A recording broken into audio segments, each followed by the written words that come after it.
Hello and welcome to episode 529 of the God is a Geek podcast. My name's Adam Cook and I'm here just watching the intro to our own podcast and thinking, it's been such a year of bangers, might have to update that intro already and it's only August. But I'm not here alone, I am here with Chris Hyde. Hello Chris. I'm another banger. I'm also here with Lyle Carr. Fucking hell, lads. Jesus. That's Mick Fraser's voice you can hear and see. We're all here. The lads are all here. A Granny four-piece banger. podcast. Oh, Jesus Christ. That's one way to start a podcast. How is everybody? Is everybody all right? Talk at the same time in a really sort of rabble fashion. Yeah, we're really good. I agree. Lots has happened. We missed a podcast last week where we were planning to talk about Baldur's Gate. Is it Baldur's Gate or Baldur's Gate? I say Baldur's Gate. Yeah, and then people, because they... So hang on, you say what? Dungeons and Dragons. So I talked over you, Mick. Sorry, say it again. You say... I say Baldur's Gate. Baldur's Like Gate, okay. Yeah, Baldur. Okay. I don't know if it might be Baldur's Gate, but I would say Baldur's. I say Baldur's. So I would say Baldur's. So there's three different ways we all say it. I watched On Everyone Thieves yesterday, and everybody was saying Baldur's, so I don't know whether that's right, but somebody would have corrected right. me, I'm sure. Did I say that? I'm guessing. I'm second guessing what I said now. Baldur's Gate is what I say. Baldur's Gate, yeah. Is the game any good, Mick? Yeah, it's great. Okay, talk to us about it. Move on. I really like it. Okay, so yeah, I think it's fantastic. I mean, we've spoken about it outside, but I think that the hype is deserved. Let's put it that way. From my point of view, anyway, I think Larian have done a fantastic job. I don't think they could have done it better than they have. I don't know whether that's whether that means it's the best it could be, but I don't think Larian could have done it any better. It's fantastic. If you've played, I know Chris has played Divinity 2. I don't know whether Lyle's played the Nope. Like Pathfinder, and there's another one. Is it Pillars of Eternity? Those CRPG games that have become quite popular in the last couple of years. And Larian have kind of led the charge on anyway, because Divinity 2, I mean, they've been doing it for a long time, but in particular, Divinity 2 was fantastic. Really good game. Yeah. And obviously, this has been around for a while, like Baldur's Gate. I said Baldur's then. But Baldur's Gate, it's not new, is it? Like, it's not. Like, it was in early access was it 2020 that it went into early access? I was sure that I remembered you covering it about 2 years ago, and that's as good as I could get without Googling. Yeah, I'm sure it was quite a while back anyway. So it's not new, but I think they've done... Dungeons and Dragons is ridiculously massive. Like, there's so much stuff in it, and like the rule book, I don't know what it would be like if you put it all into an actual book, but there's so much to translate. And I think kind of Larian have been doing it anyway a bit, like Divinity 2 and things like that. This doesn't feel like a massive departure from what they're already doing. Obviously, it uses like the 5th edition rules and all that stuff, which is mammoth. But it doesn't feel to me like it's a great deal different to what I've already no, that's the wrong way of phrasing it. I'm not saying it feels like what they've done before, but it doesn't feel like a big departure to what Larian have been doing for a couple of years.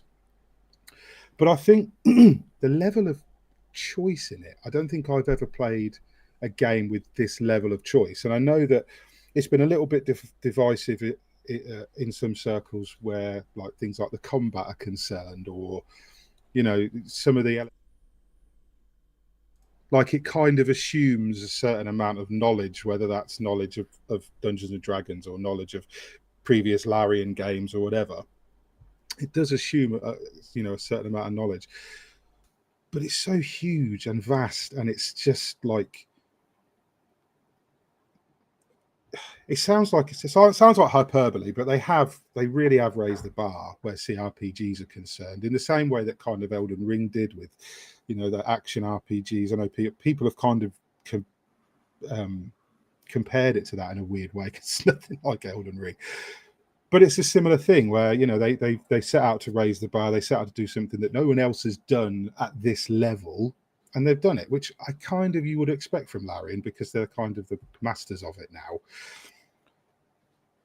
but it just does things that other games don't do. Like I said, I've never seen this kind of level of choice in a game. And like you go into like a combat situation, I know like where different people, it's in the team, different people have had different experiences with the combat. It's like every combat encounter has multiple ways to get around it. I mean, just that first encounter that we were talking about a couple of weeks ago. When we actually finally got code and we started playing, and we were you sort of go into that like crypt place, and it's like the first proper fight basically against the characters. I'm sorry, really I'm laughing. For everybody. Yeah, I'm no. This the thing about that, Lyle, is that Chris didn't get to that fight. No, so the fight Mick is referring to as the first proper fight. That's why I started laughing. I know it's a bit inside baseball, but we have chatted about this game. Obviously, we do talk off podcast, and it just tickled me that Mick refers to it as the first proper fight. Chris never saw that. But even that's a good example, because that fight that Chris was having trouble with, and I'm not going to come in at some point. No, I'm not taking the piss, right? But even that fight that Chris had trouble with, right? Obviously, even that, like I played. I think this is about my 5th character. I haven't obviously finished the whole game, and I've been playing a lot, but. So I kind of know what I'm doing, but I mean, I went into that fight with a new character the other night because I wanted to make a warlock, and that particular fight, you can pretty much kill all those things before they can react to your presence, but you have to do it a certain way. You have to experiment with the things you have. So you can sneak into that area, get a shot off, the enemy is surprised, they can't even react in the first turn.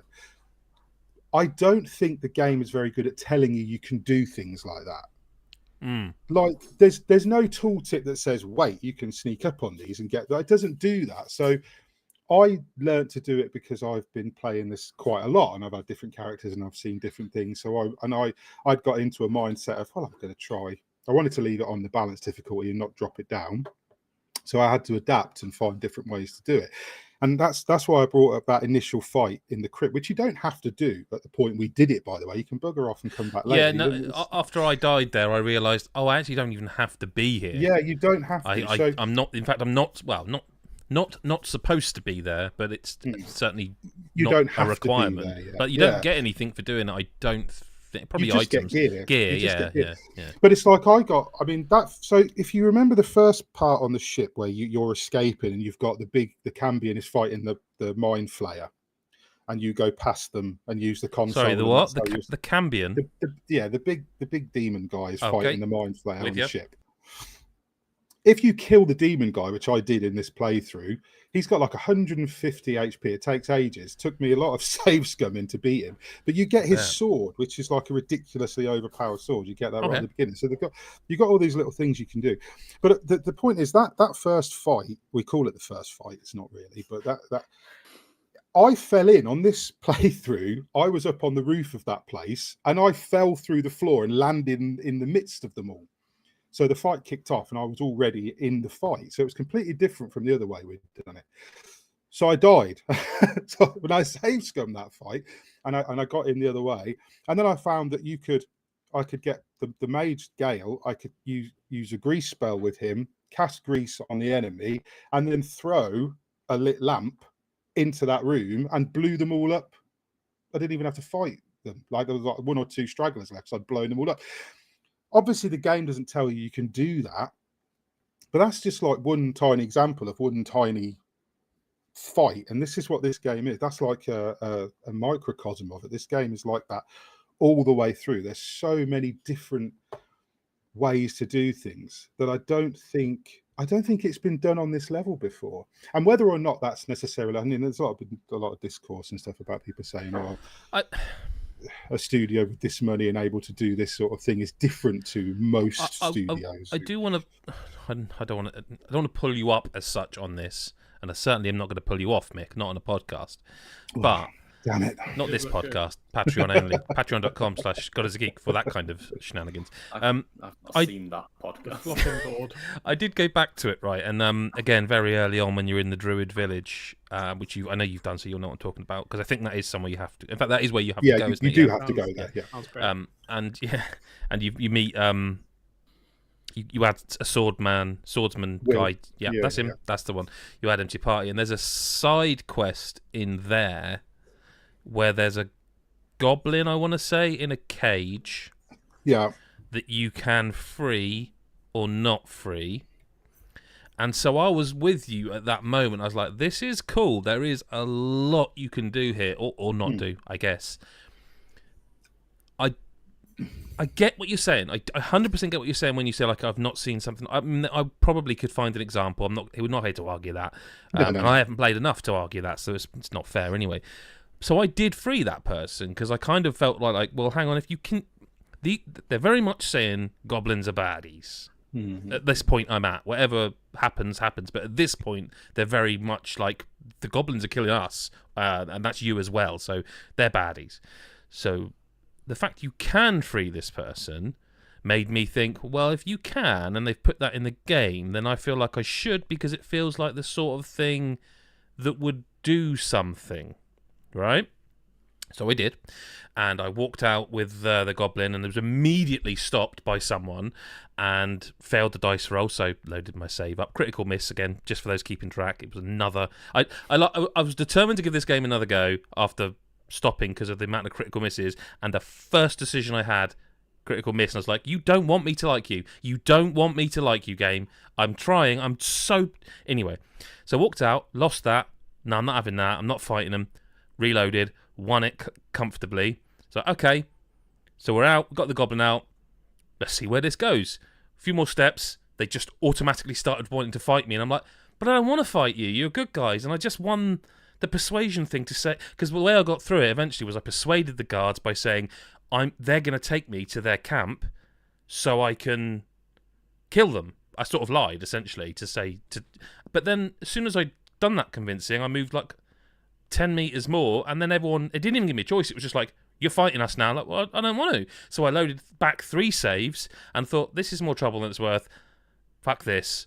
I'm just going to leave them, and maybe I'll come back if I ever play it again. And so I absolutely 100% get what you're saying. I've just not seen the positive side of that. Like, I'm sure it's really cool if you do fight your way out and that. And you're muted, by the way, Mick, just in case. Sorry, That's all I right, haven't mate. seen that. I've done the bit of the druid thing 5 times. Okay. And I never found him.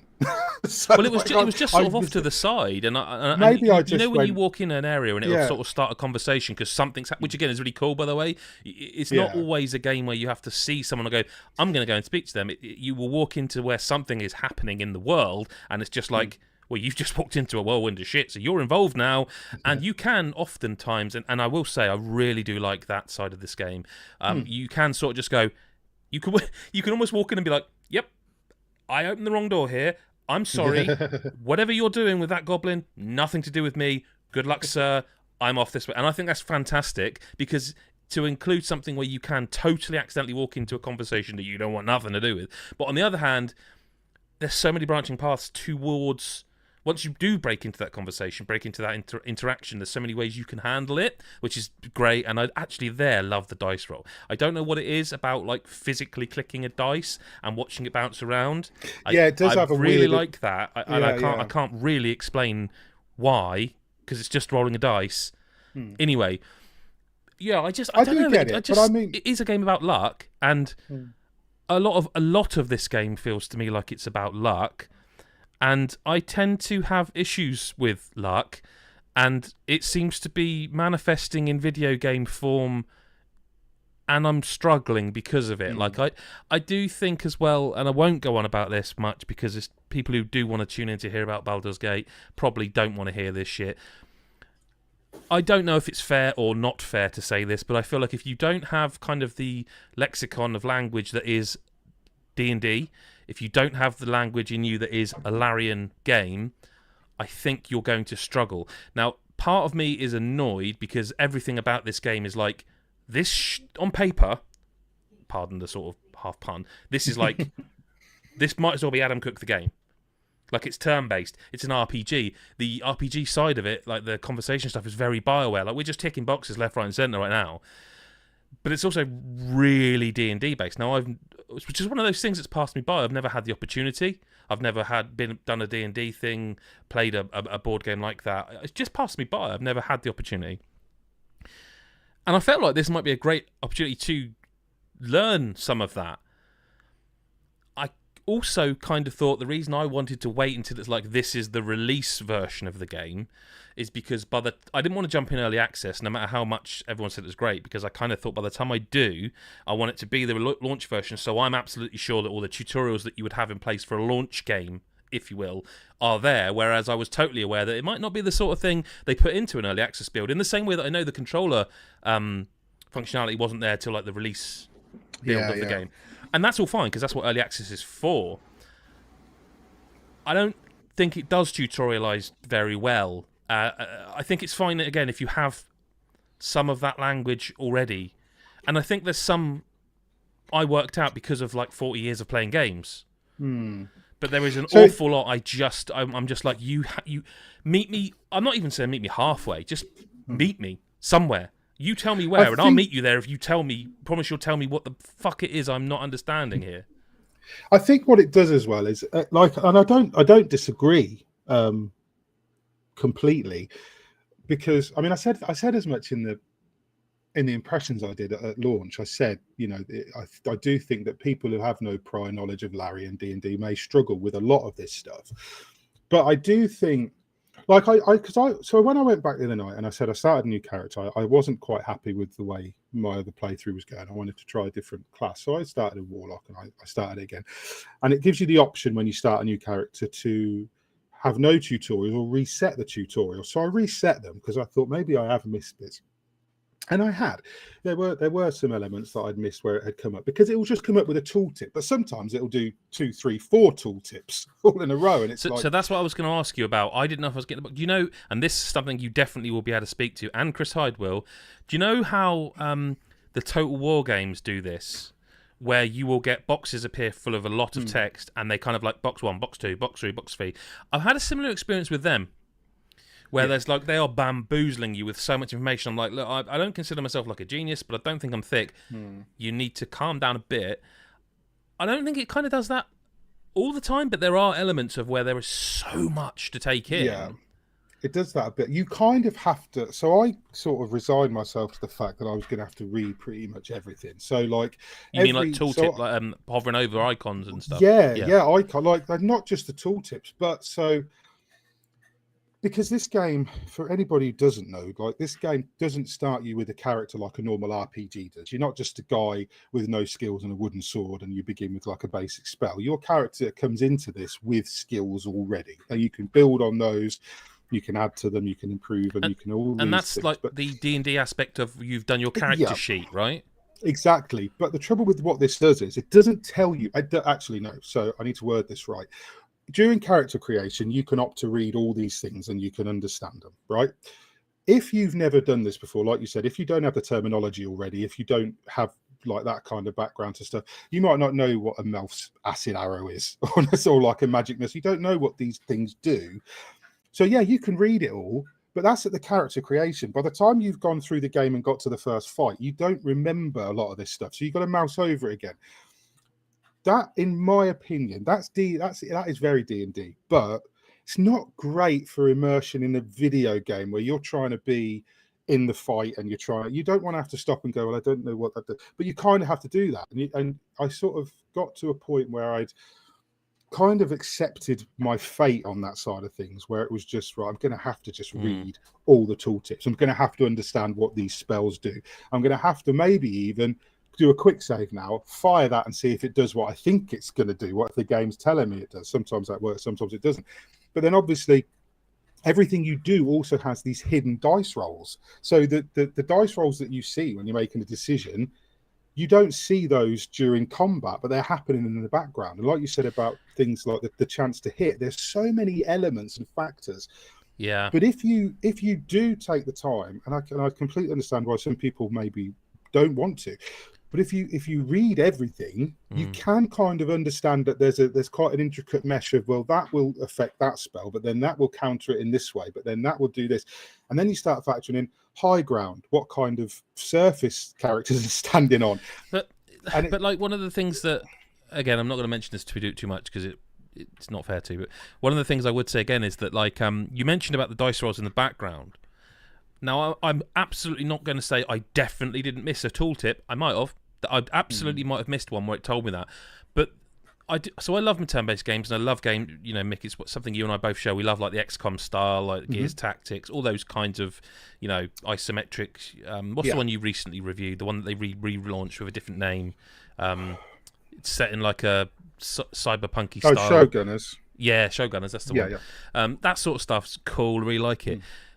And I know and appreciate and respect that, again, something we both share is that you might get a chance to hit percentage, like a 75%, and you miss, even though you stood next to them and you're like, oh my God, video games, for fuck's sake. This one, I now know why it's doing that, because you've told me and others have told me there's another dice roll. So I've got a chance to hit of 95%. I've got a sword and I'm stood next to you visually and I miss and I get a critical miss. Now I know now that means that what's actually happened is you've rolled a 1, which is a crit. Now I didn't know any of that because I never played any of that stuff. I just feel like if the game had told me this and explained this to me, I wouldn't have gone away going, well, no, I wouldn't have gone away feeling quite so stupid and almost embarrassed after 40 years of playing video games, and a lot of that spent playing RPG. I can see so much cool stuff in this game. Like, I can see it. I can absolutely see the scores. I can understand the current like Metacritic rating. 100%. Like, I really, really dig the character interaction stuff. It is. People have been going on about, like, oh, I miss BioWare, the old BioWare, Dragon Age, Mass Effect. I miss that BioWare, and we all know the truth is that BioWare doesn't exist anymore. The team members are so different. Not to say they can't do it again, but we know that BioWare is not BioWare of now.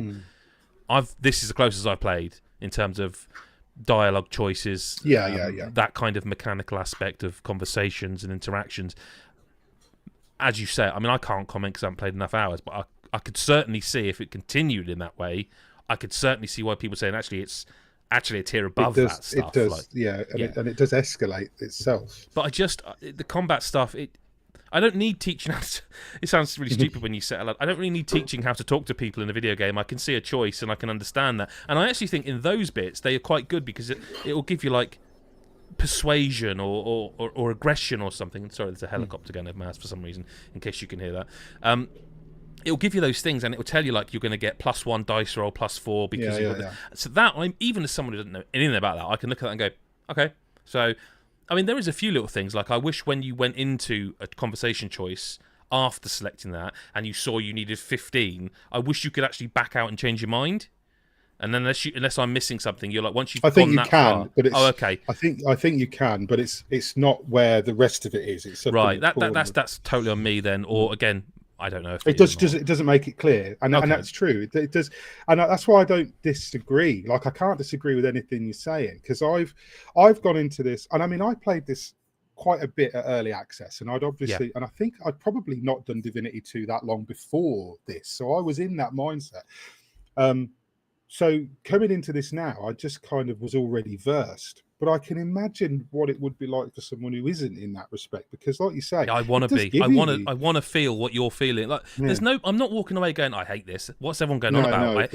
And there are times, like when you've covered games as long as all of us have, there are times where you'll see a score or a massive scores, and you'll be like, what? Yeah. But this isn't that. This isn't that. Yeah. I can absolutely see everything.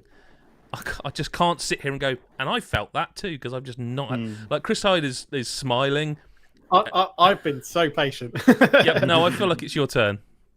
So I need to be really clear before I start that I have not played a lot of this game. So my experience with the game was the tutorial in inverted commas, which I'll talk about in a minute, and then the very, very first combat encounter after said tutorial, which kicked my ass twice in a row, and I threw my metaphorical controller on the floor and stormed out the metaphorical room.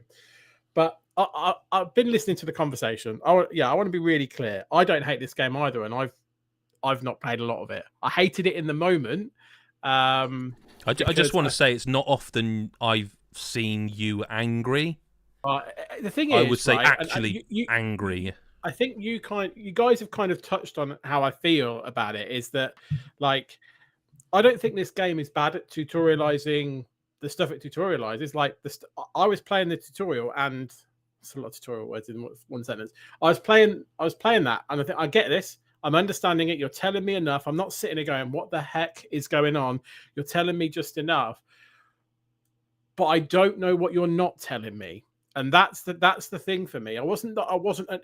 Some games do a really bad job because you just don't know what's going on, or they're not explaining stuff well. But I was just like, but the tutorial was going fine. I didn't die. I rolled some dice. I was having fun, and it was great. I was like, the story bit is interesting. Okay, end up on a beach. Things are cool. I'm looting. Things are very cool because I like pixel hunting.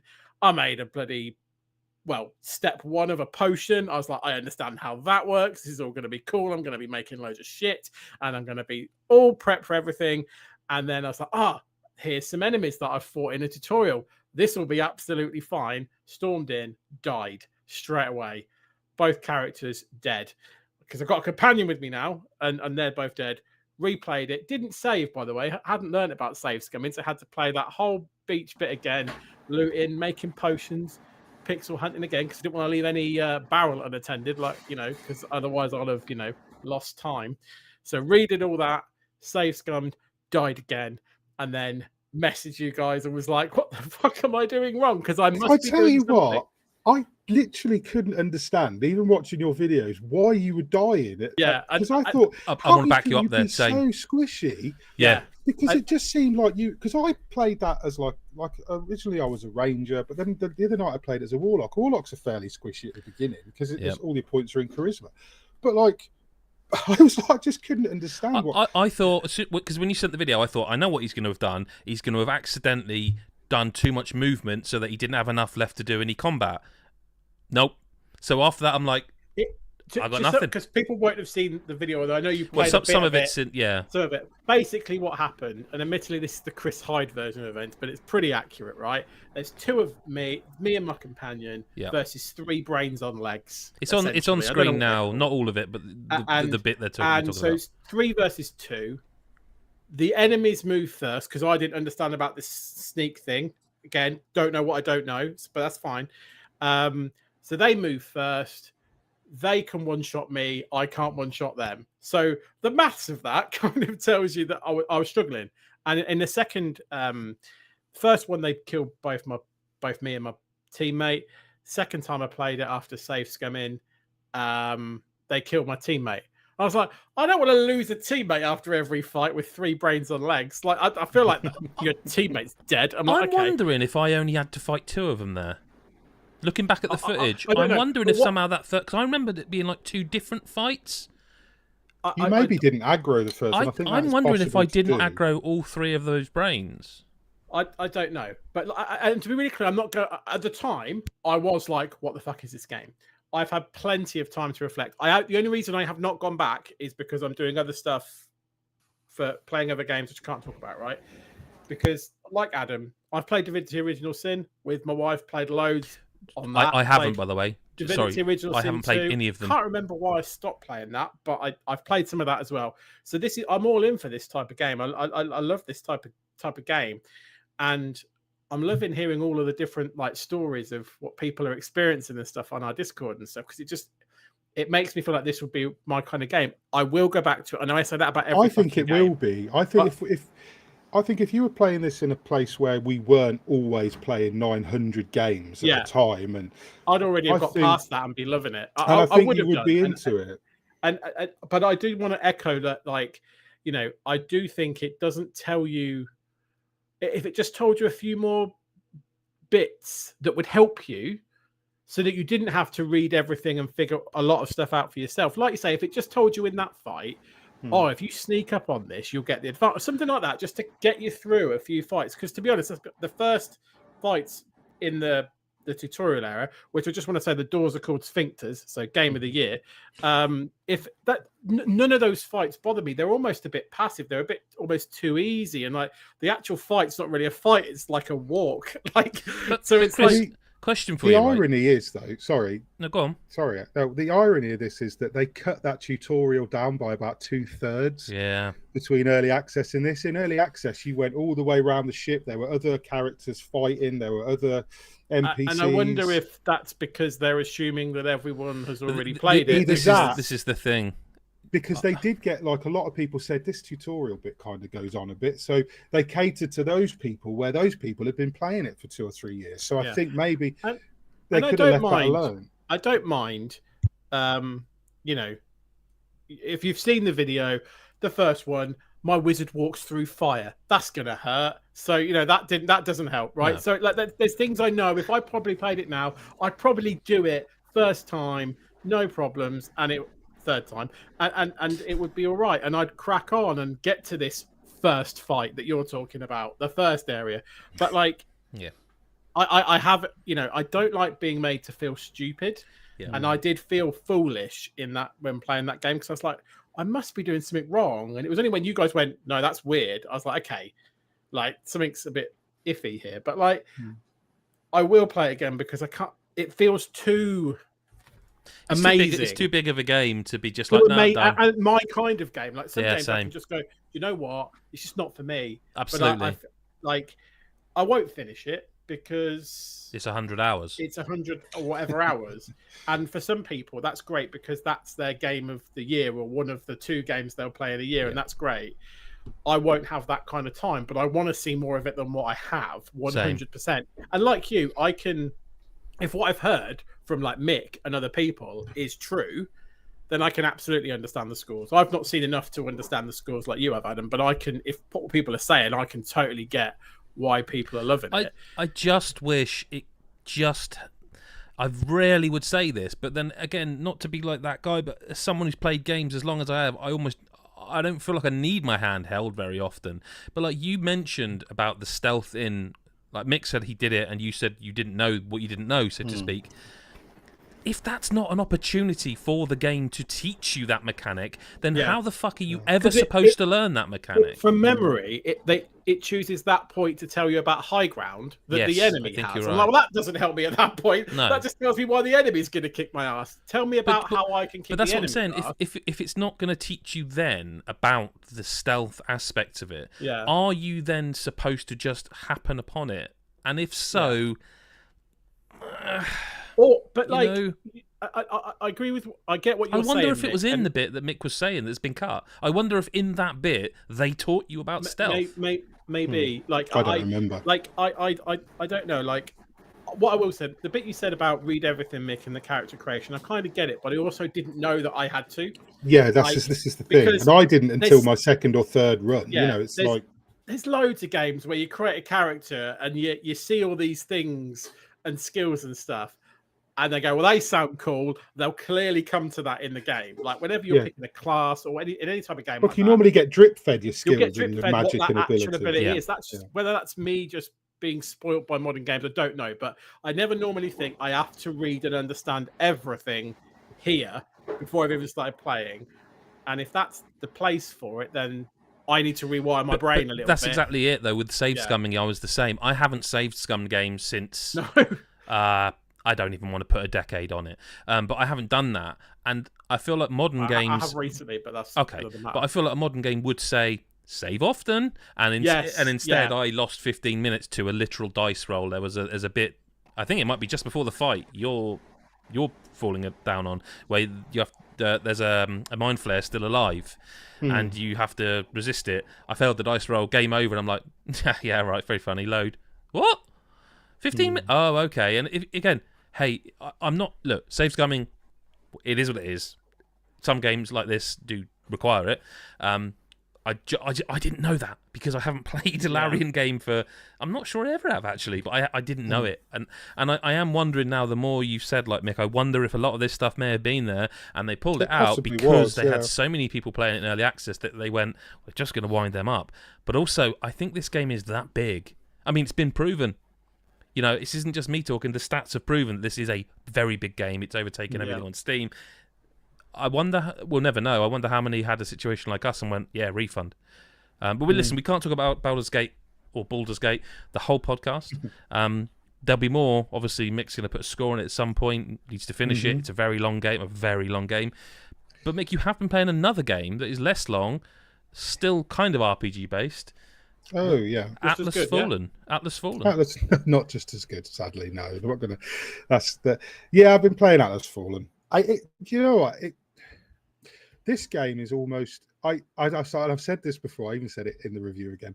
This game is pretty much like Forspoken all over again. That's what it felt like to me when I was playing it. It's a game that is like it's got a massive amount of ambition, and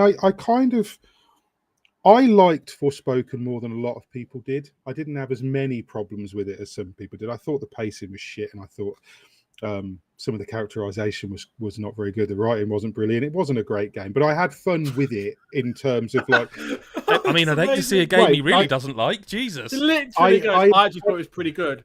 Fucking terrible for these. But no, mechanically the game I enjoyed. Like I like the traversal. I quite like the combat. I quite like the way it gave you. Like Forspoken was quite good. I think at organically giving you new skills and abilities and letting you unlock things. It had. People said, "Oh, the game's empty." I didn't think it was that empty. I think there were a lot of things that you could go and find. There was just too much space in between them because they wanted you to do this. They wanted you to use their traversal abilities, which is fine, but don't make me do it for 20 minutes between points of interest. Atlas Fallen does the same stuff. There's all the same stuff all over again. It's got a fairly crappy story. It's got some pretty awful writing and voice acting in places. And it has loads of stuff in the world, but it's like they created a world, filled it with stuff, and then just stretched it out. So everything is miles too far apart. So you're at this place here where you open a chest. Oh, wonderful. Then it tells you go and talk to this person. You go and talk to that person. Now where have I got to go? The other side of the fucking map. And it's like, and I can sit there and you can imagine the developers sitting there going, now they get to do the sand surfing for 20 minutes. Everyone loves that. So it's fine. Yeah, but it's not, because you start surfing on sand and within 30 seconds you're like, just surfing on the sand. Do you know what's boring about sand? It's just fucking sand. Yeah, like, but also, if you go for a desert, it's empty as fuck. Like, it's boring. Like, but I don't think the sand surfing's that quick. Like when I was playing it, I was like, "This seems like it should be quicker." You can make it quicker later. When you first get it, right?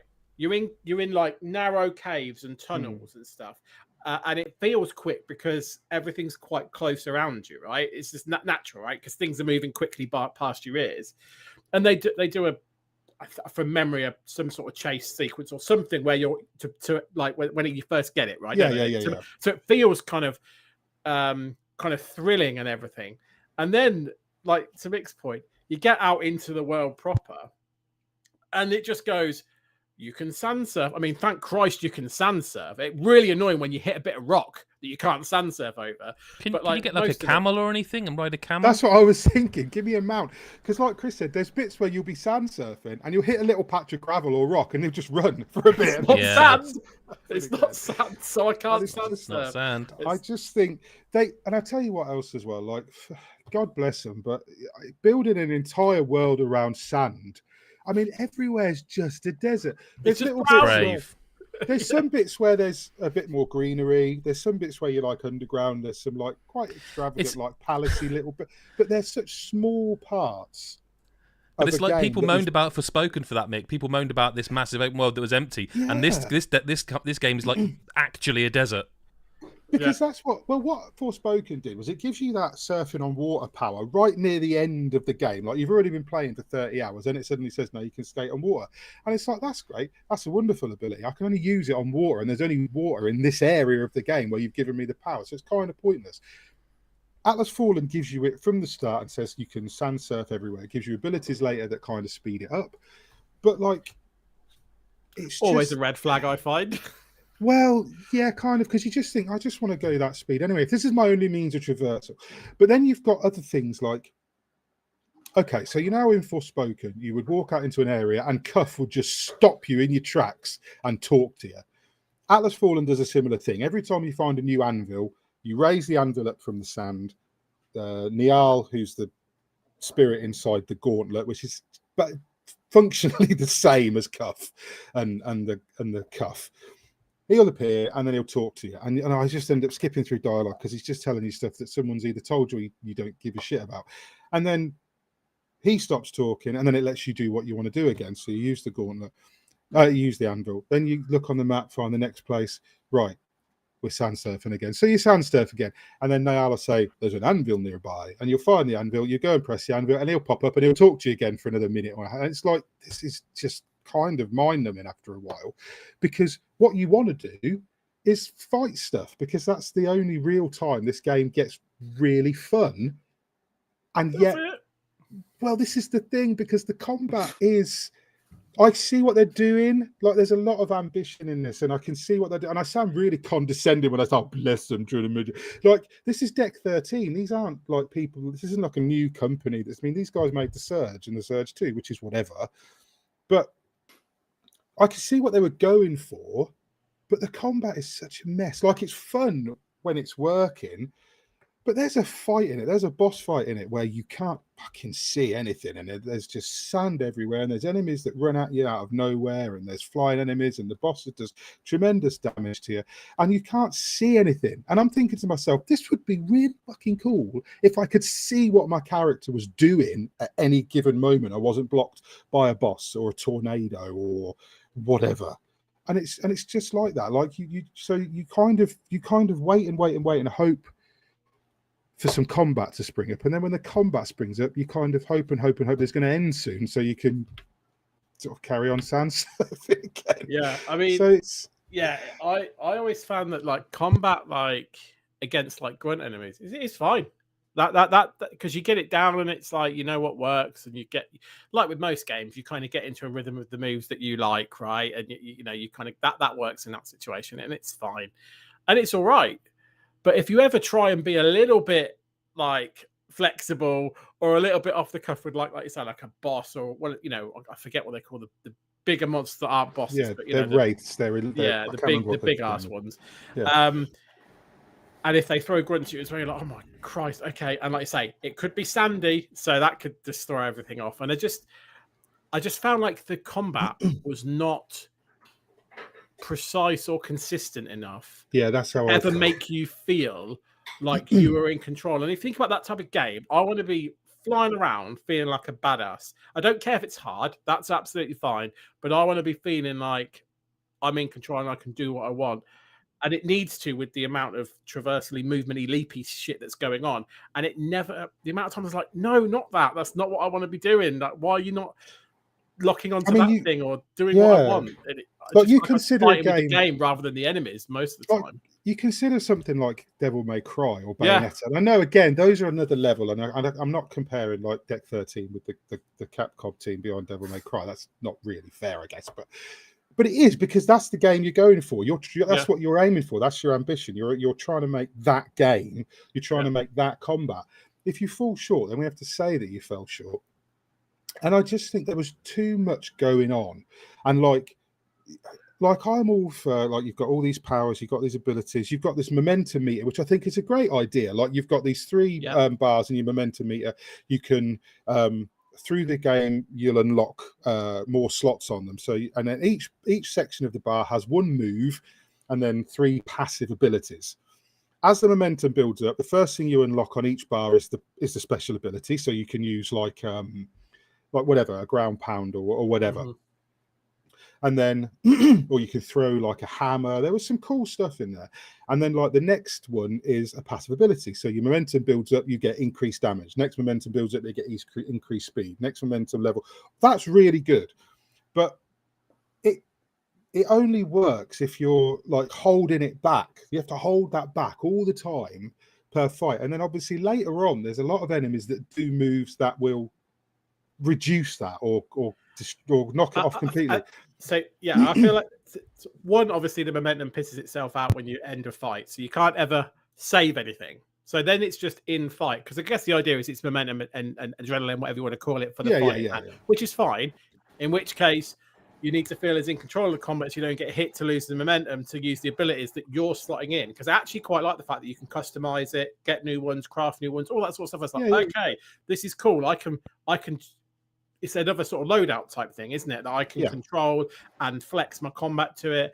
All up for this, but I don't feel like I'm in control of the combat to manage that momentum meter in a way where I can ever go, right, now I've charged this up, motherfucker, have this, like, which is what I want to be able to do, because I don't feel like I'm as in control of it as because the trouble is, the amount of times you'll get to that almost point where you've nearly filled that momentum bar, and then something will come out of nowhere because you've got a lock on. But you're locking onto enemies that move around a lot, that charge. So you're locked onto probably the boss, or even if maybe you're locking onto the smaller creatures to try and take them out. Something will just hit you out of nowhere. Something will just come up behind you, like, and it's so sudden. You will get like an audio cue, but there's so much going on, you won't hear the audio cue. So it really does get a little bit too much, and it's a shame because I was having quite a lot of fun with it up to a point. Like, I was enjoying it up to a point, and then it kind of got to that moment where you're sort of, I don't know, you feel like you're reaching the end of the story, and you've sort of unlocked so much stuff that you feel powerful, and then suddenly the game decides that you've hit that point. Now you're too powerful, so the difficulty spikes all of a sudden. And at that point, I was just, this is just tedious, and then it was just going through the motions. I think I hit that point, and I sort of dropped the combat too easy because I just wanted to get to the end of the game. And when that happens, it's lost me. Like, if a game isn't keeping me to the end of the game, and I feel like I get to a point where I just think, I just want the last 2 or 3 hours to end. Then it's lost me, and that's what Atlas Fallen does. It hits a point where I just think, this is just, I'm sick of seeing sand. I'm sick of this fucking blue guy turning up and talking for a minute and a half about stuff. The game hasn't made me care about its world enough. Like, it hasn't made me be interested in these characters. And I think Forspoken did something similar with that. The little girl thing where you meet a little girl for 5 minutes and then, like, she dies in the attack on the town. Spoilers, sorry, for a game that's 6 months old, but the way it does that, I don't think Atlas Fallen even really does that. Like, there's a character at the beginning that you're talking to, and then you meet that character again towards the back end of the game, and it's like, it's written as like a big thing, like, oh my god, you're here. And I was like, who was that? Was that a character from earlier? So, like, even the story doesn't quite gel in that way. So I think it was just a misfire. It's not a bad game, and I do think there's people that would really like it, like in the same way that some people really like Forspoken. I do think it's got some stuff in it. Sand. Well, yeah, it's like sand. Yeah, it's rough in its course, and it gets everywhere. That joke's in the game, by the way. I really wanted to like this one. Like, I think I said to you guys, like, I want to be enjoying it more because it's got stuff in there that I can find and I think some people will maybe look past some of the things, the RPG click with the combat more, and they'll really enjoy it because there's a lot of skills and good ideas, like you said, and the customization and stuff, like with the primary and secondary weapons and all this sort of stuff. There's enough, I think, in there that I think people will get something out of it. But it just, I found myself getting more frustrated than enjoyment. It's not. It's one I knew very quickly. This isn't for me. Yeah. I get what you're saying. There are definitely ideas in there. Yeah, I mean, look, you can go to godisageek.com and read Mick's full review of it. In fact, if you're watching this podcast on YouTube, you can see the video review as well. That's youtube.com/godisageek as well. But let's move on to bring Lyle in here because I played a little bit of this. It's a game, I thought this was going to be a really cool game. Like, the concept is really cool. But Lyle, is it cool? Talk to us about Wrestlequest. I thought it was going to be cool too. Before I was here writing about all the video games that could ever be sent my way, I used to write about wrestling because wrestling is like my other big love in hobbies, in the world of hobbies. So, but like, I've never really been that big a fan of like, like the proper wrestling games where they're sort of like not really a fighting game. And I've just never really gelled with them, especially recently. So I thought wrestling in a turn-based RPG surely for me that's about as good as it gets. And it's, to be honest, it's one of my biggest, because I was so excited about it because it ticked so many boxes for me. It's one of my biggest disappointments so far this year. It's just a game it's so slow in so many ways, which is really painful. And then alongside that, the stuff like it's really, really guided. So you'll have a conversation with someone. There'll usually be some sort of funny insider wrestling thing that if you're a fan of wrestling, you'll suddenly understand, or sometimes not so insider wrestling in that, oh, your character is just Macho Man Randy Savage, really, when you think about it, and just says all his catchphrases. Or there are actual wrestlers in the game who are just wrestlers, so they exist there too. But like the sort of concept is they're actually all toys. You're in like a toy box, and this is sort of the story of like wrestling action figures. But it doesn't really matter. You just sort of go around the world to try and become the best wrestler, and that generally involves there being an icon on your little radar and you walking towards that icon and occasionally getting in fights, which are like wrestling matches. And it turns out adding pins to turn-based RPG fights just adds an extra element to the game you don't really want to do. Like, you have to basically kill an enemy and then pin them with a kind of long-winded timing minigame. And it's not particularly fun. It's just like it's an extra thing you have to do when it feels like you've already, gone through all the motions, watched some lengthy animations after picking moves that aren't that exciting. And it has so many things that are just annoying. Like, I don't want to focus on all the things that are annoying, but it's basically a lot of those. Like, every character has does a little sort of like one-liner as they talk. But you know, like how old games would have like, "Oh yes, come here," and all those sorts of things. But there'll be these like sound bites that are about like 10 words long and aren't what they're saying. So you'll hear one thing that's just a really long line about like, I'll never let someone pin me. And then the text underneath is like, yeah, so if you go over to the next town over and go chat to this guy. No, it isn't. And it's just like, what are you doing? I can't focus on either of these things. It's so fucking annoying. It's like a badly dubbed like. I don't understand how that happened at all. And like, I don't know.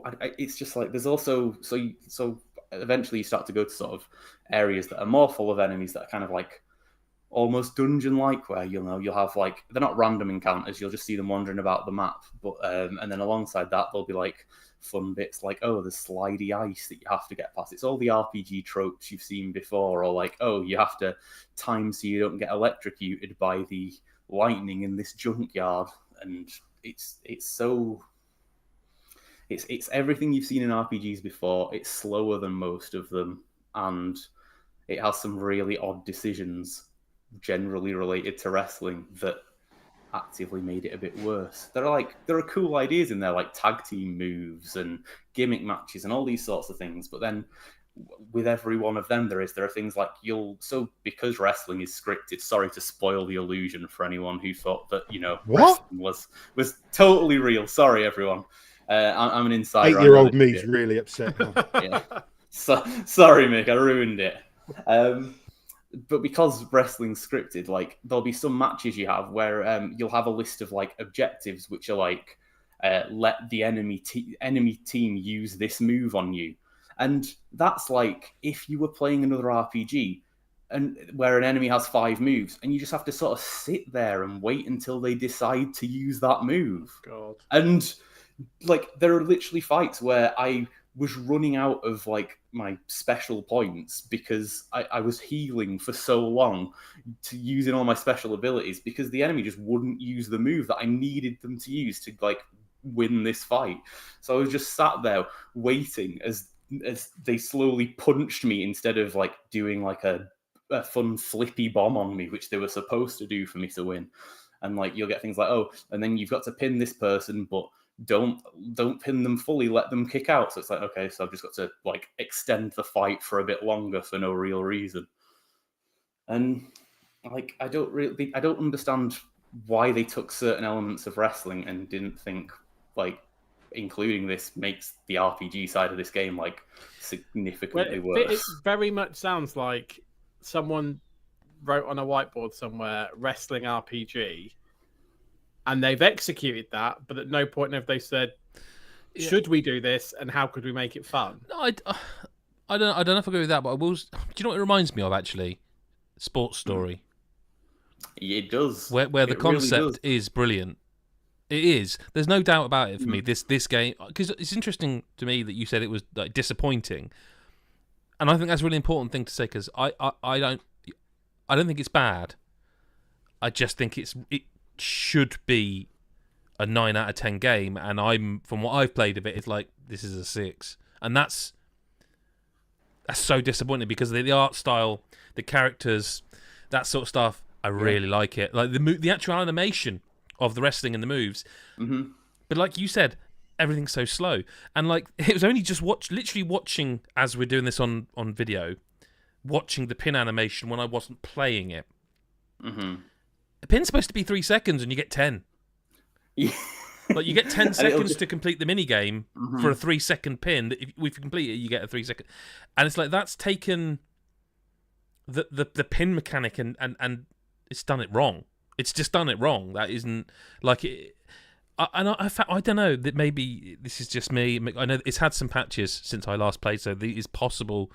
And it's also, we should mention, this is a really weird one because like the reviews are up for the game, but the game actually was delayed at like the last minute by I think a couple of weeks to the 22nd of August, and it should have been out I think this week. So there's something, obviously, they said there was basically a progression bug that they found very late and they didn't want to put, and that's great. If that's what it is, good. Really good to hear. Yeah. But I found like some of the windows for the QuickTime stuff really tight. Like, it does that thing. I played the Sea of Stars demo recently, and I always refer to it as the South Park thing because that's the big game I remember doing this. That when you're playing a turn-based RPG, which is what Wrestlequest is, which is what Sea of Stars is, but when you attack or defend, you time a button press so that it's less passive. So instead of it just being like an old school, like a Final Fantasy VII, where you just buttoning through, you choose to do an attack and then you time your attack and you get like a second hit, or you time your defense block, and I think that's really cool. Paper Mario is the other one. Yeah, they did it. Yeah, absolutely.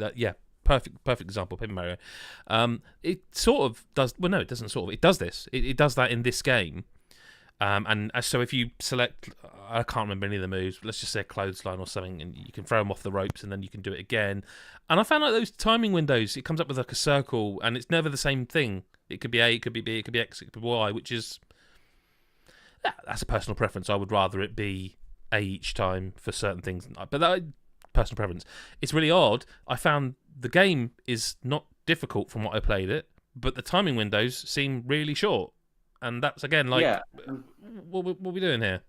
Yeah, and there'll be certain moves where it's sudden, like, you'll use it for a first time, you unlock a move, and you won't know when this timing window is going to start. So, and when you first do that move, you've literally not got a chance, because it could happen at any moment that they reveal this button to press. And because it's a short window, like you say, like, you need to be very much on the ball of like, well, I know it's this exact moment and be really ready for it. And yeah, anytime I unlocked a new move and there was any timing involved whatsoever, it was like, well, I'm going to miss it for a few times because I'm not going to be used to it yet. And it's always really short. I still missed him, in the end game. It's just an odd choice, but so much of the game is sort of unfortunately an odd choice. But yeah, I mean, when you love wrestling and turn-based RPGs as much as I do, and then you don't enjoy a wrestling turn-based RPG, then there's not a lot else to say about it. No, I mean, I would just add that I feel like, again, this is a game that is, I cannot harp on enough about how when you said it's disappointing, I was like, yep, yes sir, saluting that one. Again, I didn't walk away from it going, oh, this is shit. You know what I mean? I didn't. I'm not that I would ever, articulate anyone's work on a product like that, but you know what I mean. I didn't walk away just going, "Oh, that's dreadful. That's dreadful." There's something there. It's confusing to me, a lot of it, because again, it feels like I should be loving this, because I used to like wrestling, and it was that era. It was Jake the Snake. It was Macho Man. Do you know what I mean? So seeing like Jake the Snake in this, and I want to say it is actually him. I think his voice. I think so. Yeah. I think it is. Well, I think it must be because it's like it's his name, isn't it? So it's his likeness. It's like you said, the choice. I mean, there's no point really because I'm just going to be repeating what you said. It's just really, really, really odd choices. Like I say, I expected a 9 out of 10, and I feel like I got a 6, and that's part of it sometimes, isn't it? Moving on though, Lyle, to another game. To another game you've been playing that is called Stray Gods: The Roleplaying Musical, which sounds like a very Lyle game. Can I just say, actually, in terms of names, it starts off like a Mick Fraser name, and then gradually gets more Lyle as you go through. When I saw it written, I was like, Stray Gods. That sounds really. Why wasn't I reviewing Stray Gods? Mick said. Oh, wait a minute. What's that bit? And then I saw the role play, and I was like, this is getting better and better. Yeah. Musical. I went, that's a Lyle game. I'm out. Yeah. But it's good though because you scored it 8.5 out of 10 on the site. So I sure did, and it's basically it's set in like current day. I want to say New York, but it's certainly a big city. It's probably New York, right? But you are this like 20-something girl, Grace, who is like drifting through life. Is in a band but doesn't really know what to do with herself. And you're having auditions, and suddenly one of the people you end up auditioning is a Greek god, and apparently Greek gods are real. And you don't learn this right away. You can't just spoil that. You can't. That's twice now. You can't just spoil these wrestling's scripted and Greek gods are. Yeah, these are both true, and these are now things you all know. And I'm sorry, everyone listening. I've spoiled life for all of you. Let's not discuss Santa while we're at it. Right? Sorry, we'll save that for December. I know we're talking about a video game, but I feel like Chris Hyde has waited a very long time for Lyle to say that phrase. I have spoilt life for all of you, and I don't know if he quite picked up on it. It's literally just like, do you know what? It washes over me because I'm like, I've been feeling that for a very long time, and the fact that you guys are suddenly seeing it kind of vindicates. No, he said it. I never agreed with it, and nor did Mick. I mean, you think Lyle's great. You didn't correct him either, so silence is golden. Carry on. But there's no silence. No fair. So yeah, Greek gods, they're real. She's one of them. You don't find this out until Which one? Comes it. She's the god of musicals. One of them. Oh, he said she's one of them. Right. That well-known Greek. But yeah, you don't find out that she's a Greek god until she runs into your apartment later that night and is dying. And she dies. Again, I feel like Mick was excited for a little bit there. Yeah. She ran into your apartment late at night and was dying. And then it went another. Yeah. Dying for what, eh? Well, this is the question. Well, no, she's just dead now. None of this. Bring it back down. No, she's just dead. To be clear, lads, she's dead. She's dead. And if you're near a Greek god, I was going to get my Pegasus out and everything. Sorry about that. If you are near a Greek god, when they die, you get their powers, and that is well documented. Yeah, it's in all the history books. That one happens all the time. Whereas Jake the Snake is you're saying he's an actor. He's not really. Yeah, that's true for the most part. Wow. Yeah, this will shock you. The British Bulldog was actually a human and a wrestler at that. Was he not British either? Don't tell me he must have. No, been I don't think he was. He was British. He was. Okay. Yeah. Okay. Yeah. Okay. Rowdy Was Roddy Macho Piper. Man Randy Savage really a macho man? No, but Rowdy Roddy Piper was not Scottish. He was not, but he really liked Glasgow. He destroyed my worldview. It's just gone. Stray Gods though. So back to siphoning off dead gods' power because they died in your apartment. Carry on. Yeah. Siphoning sounds underhand. I don't think you have to siphon it. I think it just happens. No, it just happened. I mean, sorry. But Natural transference of power. But unfortunately, some of the other gods are thinking more along Chris Hyde's lines here and think that you have done something shady to get a Greek god's powers, despite the fact you knew nothing about it. So do they not know this happens? They know they've not died. But they think that you've killed her to get her powers. She did die in your bedroom. Sort of died in front of you. Yeah. Okay. Yeah. So you're given a week. Die of? Oh, broken heart. I'm not spoiling the game. Oh, okay. All right. Fine. And not for nothing, Chris, but we got a lot of listener correspondence this week. I'll talk about the game. For fuck's sake. Questions. Just nod, and we'll get through it. Sorry, Lyle. This this happens most weeks that Mick's here, and it's not necessarily Mick that's doing it, but I like to think that this is because Chris is giddy. I have a keen interest in Greek mythology. That's not my fault. Okay. I'm just, it's who I am. I'm curious. Okay. Just calm down. You're showing off in front of your friends now. I haven't got any friends. No. Well, that's fine. Stray Gods. Lot of incest in Greek mythology, Chris. Lot of incest.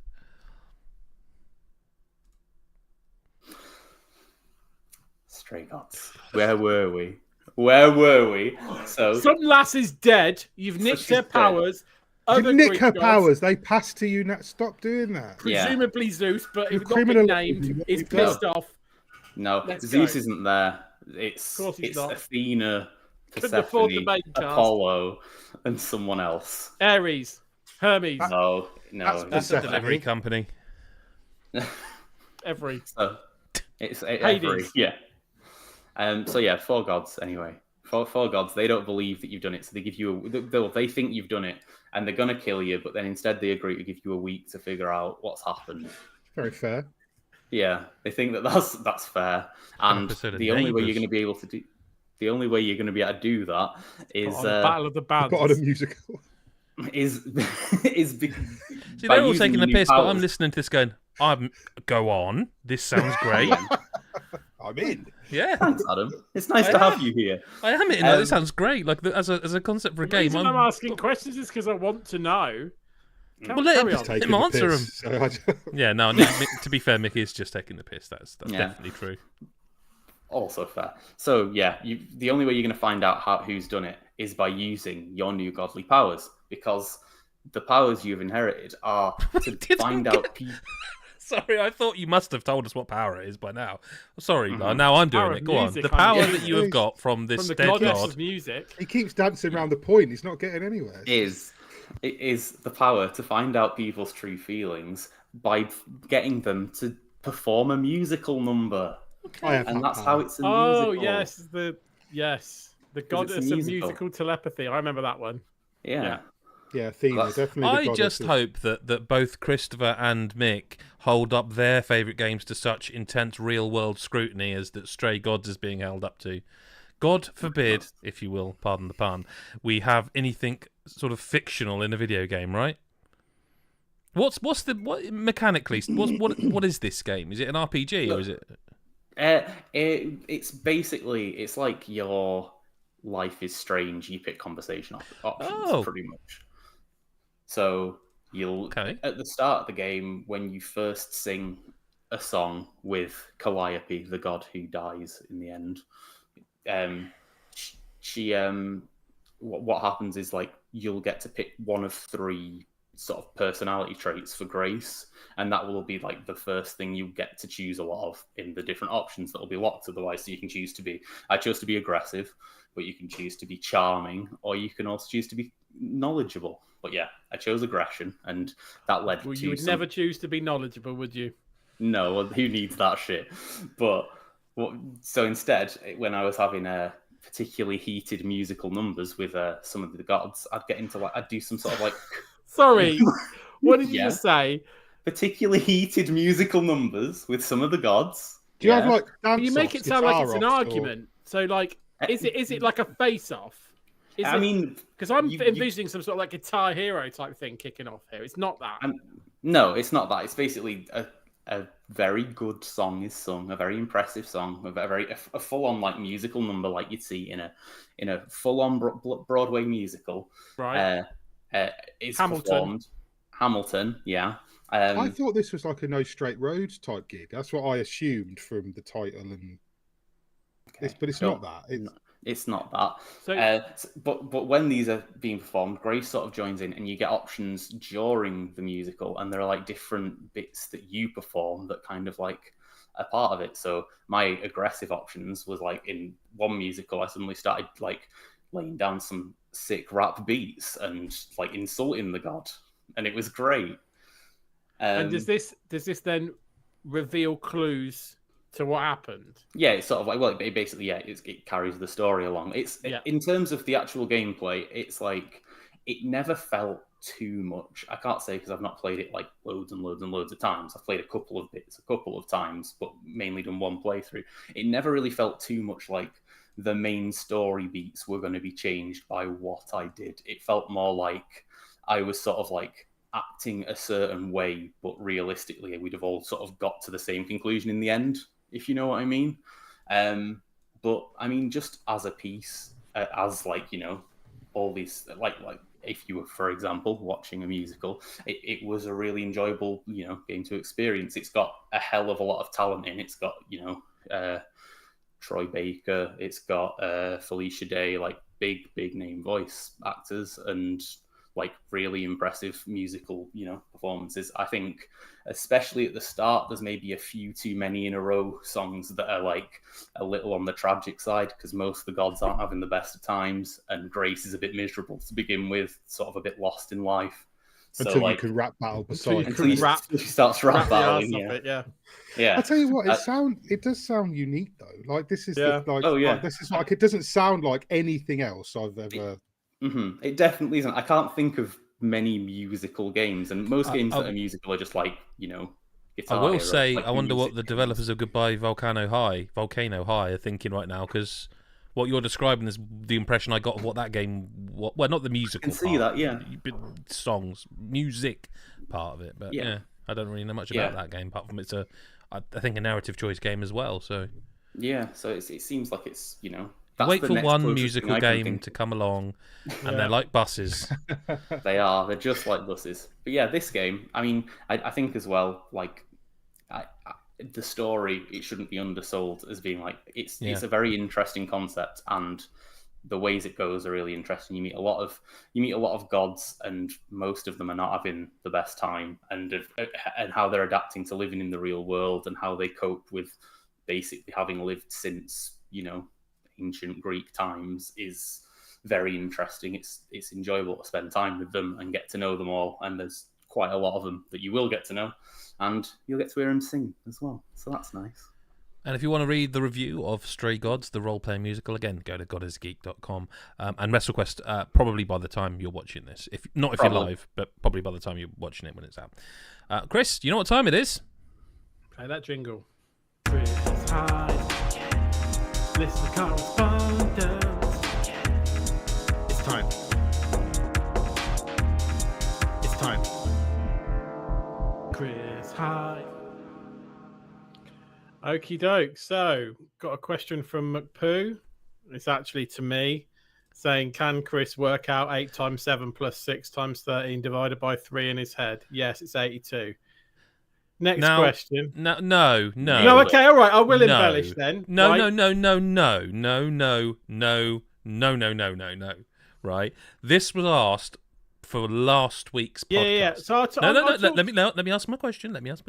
Whose fucking listener correspondence is it? Well, yours, but this is important. How can you host a segment if the listener can't be sure you're trustworthy? And that's what I want to get to the bottom of right now. Go on then. Okay? He thinks you're full of shit. That's what he's saying. No. I'm going to ask you a question. Translate for you. I'm going to ask you a question, and I'm going to put you full screen so the listener, reader, no, that doesn't work. Listener or watcher can see your eyes. I may even zoom in on your eyes. We'll see how quickly I can do that. This was asked 2 weeks ago. Yeah, a week ago, but yeah. Genuinely, and I'm going to focus the camera upon you now. Did you do this and then think, I'll look really clever? And you will look really clever because you did it. Did you genuinely just go bang, done it? Did it in about 10 seconds. It's actually a really easy question. I don't know if he intended it to be a really easy question. Do you want me to explain it? Want me to do it? When you say explain it, do you mean like show your working sort of yeah. stuff? Like, because I know what maths are, just to be clear. Maths are. I know what maths are. All right, I know what maths is. I don't know what I think it's math. Yeah, it should be. Yeah. Yeah, mathematics. Yes, I suppose you're right. Go on then. Explain it. It's Bob maths, isn't it? So like, whoa. 7. It's what? Brackets, order, division, multiplication, addition, subtraction. Thank you, Lyle. 2 peas in a pod. 2 peas in a pod. 2 peas in a pod. It's amazing these two don't get on better, you know? They're both fucking nerds with maths, and it's... Yeah. Just yeah. Anyway, so 8 times 7 is 56. That's basic maths. And then And then 6 times 13 divided by 3. Well, you can do 6 divided by 3 is 2. Times 13 is 26. 26 plus 56 is 82. I literally did it in my head in about 10 seconds because he picked 6 and the 3 made it very easy. If he'd picked 6 and 4, it would have been slightly harder or something. But yeah, because that's usually the challenge. 6 and Yeah, definitely, Mick. 6 divided by 3 is 2. Oh, I 100% know exactly what you're saying. Yeah, so in this instance, yes. And the thing is, the reason why this has come up before is because I can't, and this isn't a fucking challenge to anybody in our Discord, although, if you want to join it for $1 a month and, live your best life, come and do this. But if someone puts a maths thing like that in our Discord, I can't not try and work it out. It's an illness. Do we need a new segment?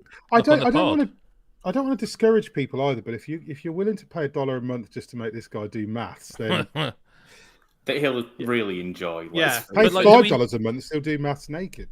Yeah. Do we need a new jingle like Chris Hyde's Mathematics Corner? Like, what would that be? Maths Corner. No, it's got to be mathematics. I feel like someone with a maths degree would not say maths; they would say mathematics. I mean, do we need to do a new jingle? I need to think about that. I need to prepare. I haven't. Okay, well, you got a recording week. Voice on. I like the word arithmetic. Can we not use that? Yeah.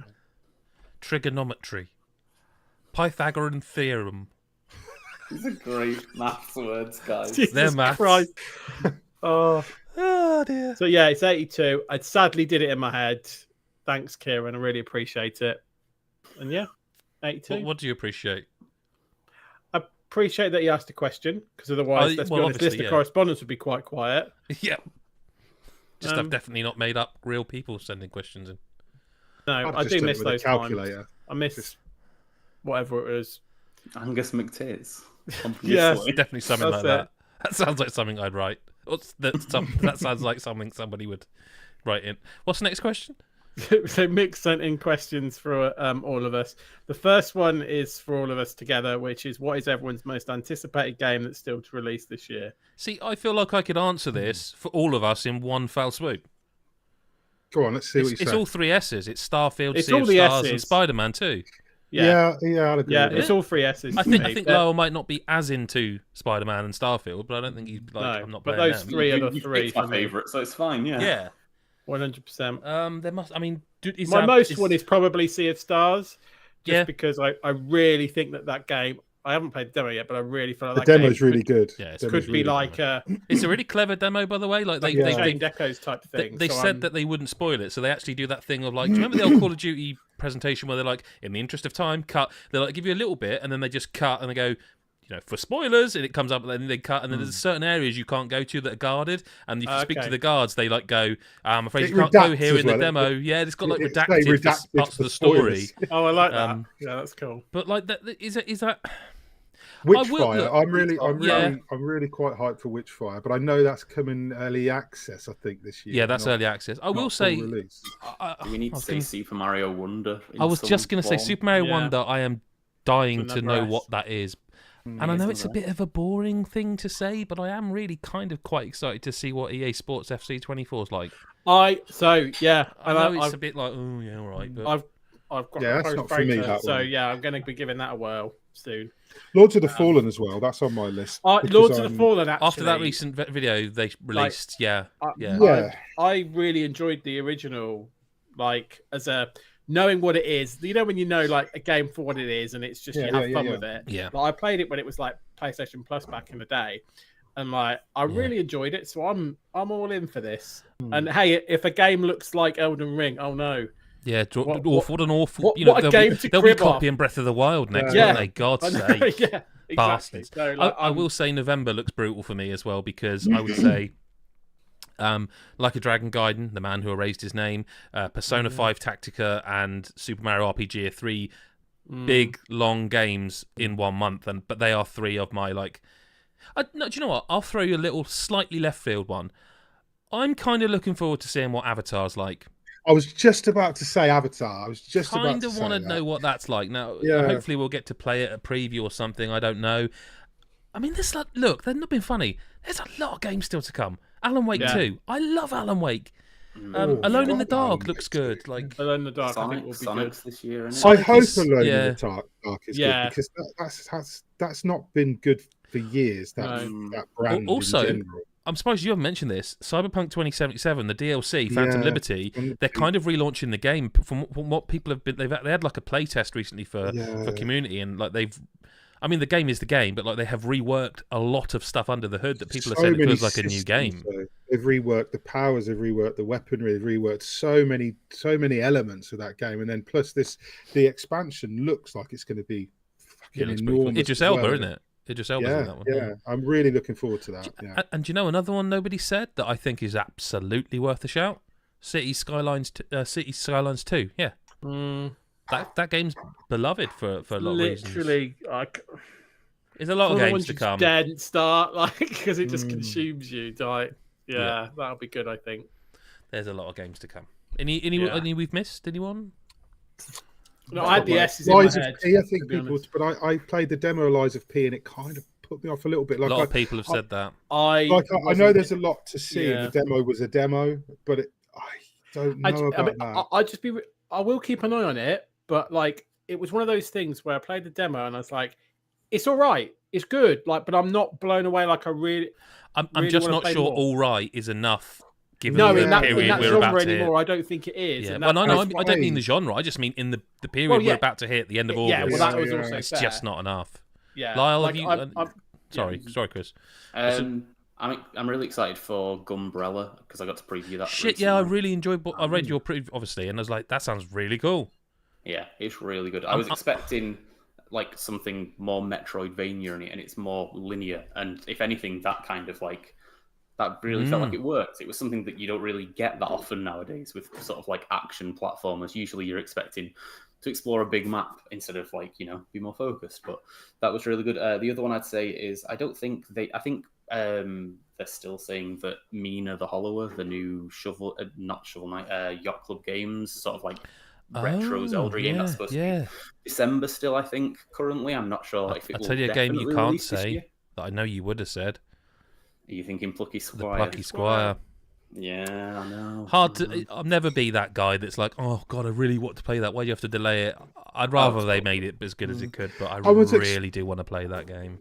I'm still half expecting Lords of the Fallen to roll back somewhere. I know they've been big on showing lots of, but I was still thought if any game may roll back this year, it's going to be. I don't think it will now. I think now they've shown that chunk of gameplay. I think that's yeah. There's a couple of games I would put on this list, but they're close. Yeah. So I don't want to mention them. Yeah. Moving on. Yeah. I know what you mean, but moving on. Yeah. Okay, so I shouldn't say move on and then realise it's me that has to move on. Yeah. Come on. Come on, guys. Come on, guys. Right. Adam, so your questions are, will you play the new Overwatch 2, whatever random thing they're adding? Invasion, I will, yes. Because I've been waiting for... Why wouldn't he? Well, I've been waiting for what this isn't for quite a while. Yes. When they said they were going to do PvE and single player sort of, and now they're not. But this is as close as you're going to get. Yeah. I really will definitely be playing this. I need a couple of nights on Overwatch 2 anyway. It's been too long, so yeah. Yeah, same. I was thinking the same. 100%. Did you get Rashid in Street Fighter 6 yet? Thoughts on playing him? No, I wasn't a huge fan of playing him in Street Fighter 5. I know it'll be different because it controls all different, and he is a cool character. But I will. At the moment, I'm sort of stuck in that I can't go back, got to go forward mode of games. So I haven't. No. You might have walked yourself into a corner. Are you going to play Vampire Survivors again with the co-op mode next week? I have already played Vampire Survivors. Definitely haven't gone back to this and started playing. I have already played Vampire Survivors, and I have already played the co-op, and I will not be able to speak about it just yet, so we'll talk about that another time. Stay tuned. Stay tuned. Yeah, make sure you subscribe and follow the podcast wherever you go, because you'll be able to hear about Vampire Survivors co-op soon.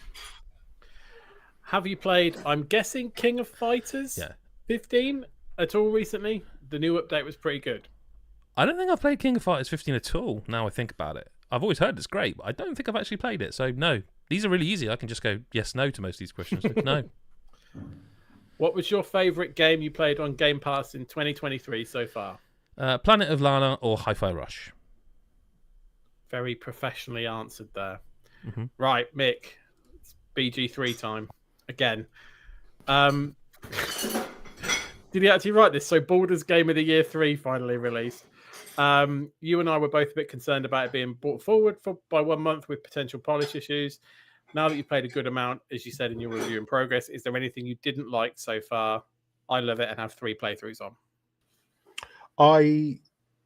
Only what we mentioned earlier. Like I think it could have been tutorialized a little bit better in places, but I've played a lot of it. Like I've played, and I have that's not to say I've got far through it. I'm quite, I'm getting quite through it quite a pace, but I've played a lot of it. Like I've played a lot of classes, a lot of characters. I've done like the opening scenario different ways and things. So no, not really. Like it's on PC, it feels incredibly polished. Like there's a couple of little bits, like occasionally the frame rate will dip and stuff like that, but it's incredibly polished. And then I've also been playing it on Steam Deck, and it runs really nicely on Steam Deck as well. So technically speaking, I have no issues with it. And as for the game itself, I'm absolutely just in love with it.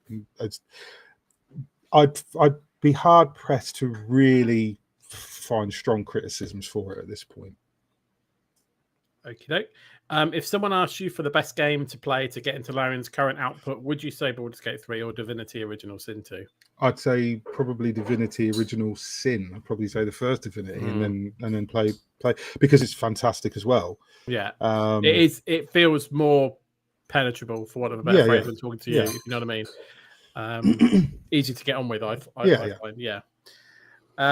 Do you think Baldur's Gate 3 was as much of a jump forward for Larian's CRPG style as Team Ninja's jump from Neo 1 to Neo 2, or from Dark Souls 3 to Elden Ring, or is it more? That's a really weird question. But you want to try reading it with all these bloody acronyms and stuff. I'd have to really think about what the game's mean. So no. And so the jump from Neo to Neo 2, I felt was fairly astronomical. That's a massively different, like Neo's good. I enjoyed Neo. Neo 2 was one of my favorite games the year it came out. I think that Team Ninja did, and the jump between those two games I thought was pretty massive. Really? The jump from, did he say Dark Souls 3 to Elden Ring? Yeah. I don't even like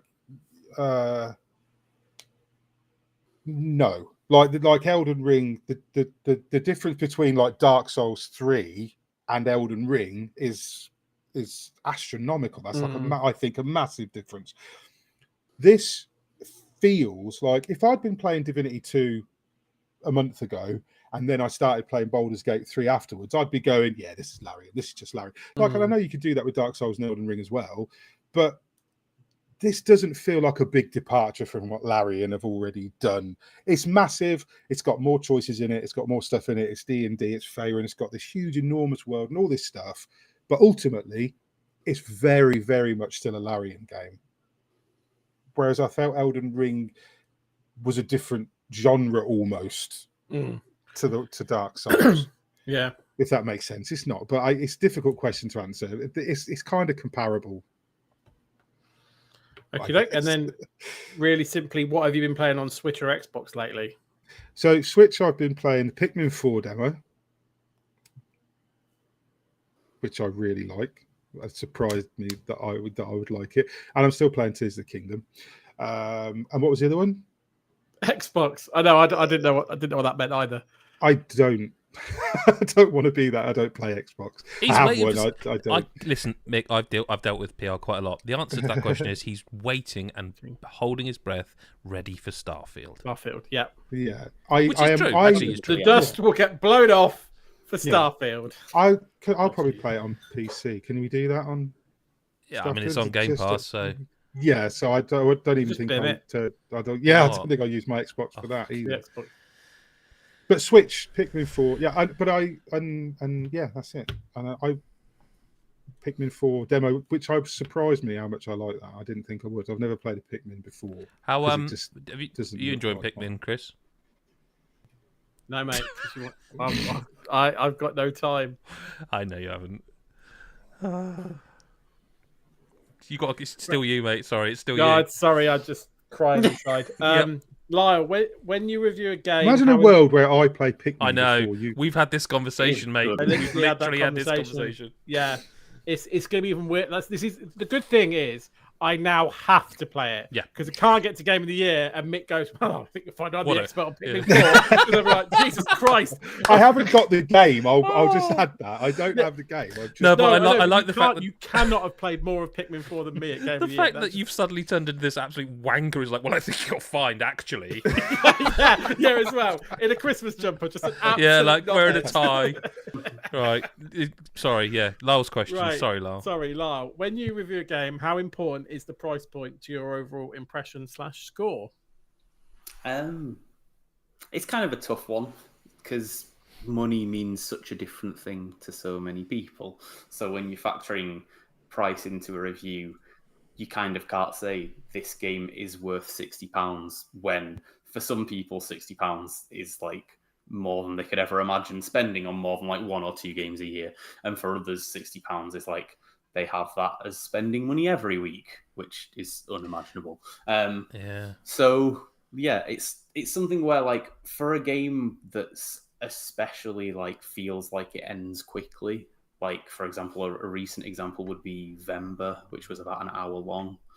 It costing like a significant amount. I think that game was in the sort of like, was it in the £20 region, maybe a bit less, but like it was one of those games where it's like you kind of have to think about like someone spending that amount of money and playing for an hour. Like, I mean, again, it still does mean different stuff to different people, but like at sometimes that sort of like an especially low runtime might make me take that into account a little bit more. But for the most part, I sort of review games without thinking about it too much, really. Then you Like, look at something like Vampire Survivors, which is essentially potentially endless, and that's like Yeah. a fiver. But you like, I feel like it's when you hit the extremes that it probably gets a mention. Like yeah. I think if you've got a £5 game that's got hundreds of hours potential, then that's like amazing value for money, and that's just factually correct. Mhm. Like, but similarly, if you've got like something that, like you just pointed out, that's probably quite expensive for small time, it's like that might be a factor to consider because you're getting less game. But then the whole point of reviews is to talk about the quality of the game. That's what I was going to say. We can only really tell you if the game's any good or not. We can, if it comes up in a factor, say, look, it is really good, just so you know, it's only about 2 hours. And we do. And if the game's really short or like obscenely long, like a Baldur's Gate, it comes up.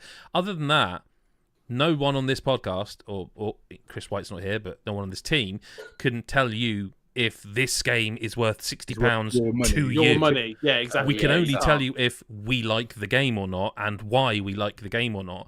And that's why I've always said like it's important to sort of not like stalk people, but like learn like what kind of games Lyle likes and doesn't like, so that when you read his review, you might see something he really likes, go, I don't really like that sort of thing. I listened to the podcast and look, Mick's played it and he says this as well. I usually gel with Mick, you know what I mean? And I don't mean just us. I mean, but yeah, like it's really difficult to be able to say like this game's worth £60 to you because one, I don't know who you are. You could just be some random person who's found a review on Google. And what's your situation? So, but re-releases as well. I think re-releases have to be like I always think. That, but like, again, I don't know. Reviewing The Last of Us Part 1, that was the last big game that says, I don't know if that's your favourite game of all time, and you're like, I don't care, I just want to know if it runs well, and if it's not shit still, make it shit. And if that's the case, bringing up this 70 quid is neither here nor there to you. Yeah, because then I guess it's about being clear on what people are getting, which is ultimately what we do in reviews anyway. Because if then the news cycle leading up to it, where you're told The Last of Us Part 1 is just a 4K 60 whatever. This is this. They haven't. One of the stories about that game in its sort of pre-release marketing was where it was revealed that like the movement stuff from The Last of Us 2 isn't in Part 1, and this is why. It is what it is. Okie doke. Lyle, will you be playing Fate Samurai Remnant or Rune Factory 3 next month? Remnant what? Remnant? I had to check. I was like, Remnant 2. I think one of them is a bit Muso-y in it. I don't Fate Samurai. We nearly spat that word. I don't really know what Fate Samurai is, so we'll cover that, but I don't know what it is. Yeah, it sounds like a Muso game. Is that the one that? I genuinely don't know. That'll probably be me. He mentioned something like that to me in DMs at some point, so it might be a completely different game I'm thinking of. But sounds like it could be. And if so, that seems likely that it'd be me covering it. Room Factory 3, I played that on the DS originally. I'm not like desperate to play it again. I mean, farming games in general are more miss than hit for me. It needs to be something a bit special for me to be particularly invested. But I have always liked those games because they have the sort of like RPG combat-y element as well as the farming element. So like, I wouldn't hate reviewing it, but I won't say right now, yes, make sure it's me that does that, because I don't really mind. It might be one of those that's a casualty of August, if I'm honest with you. Also, That's not saying we have turned it down or anything.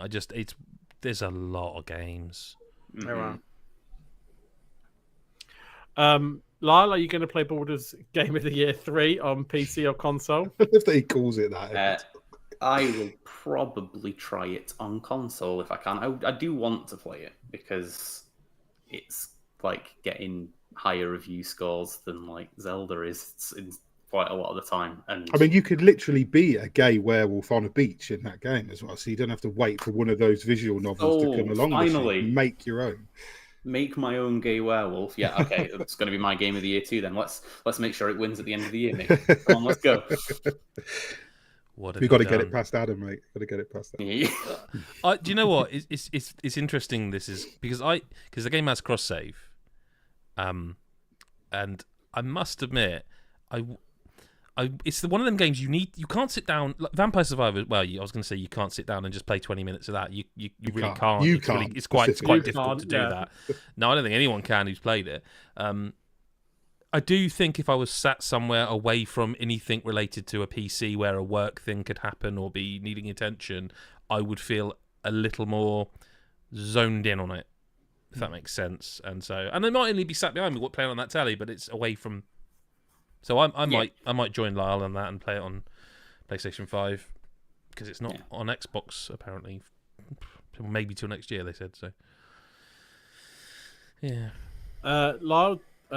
Ruining the Christmas edition of the chopping board. Do you like gingerbread houses?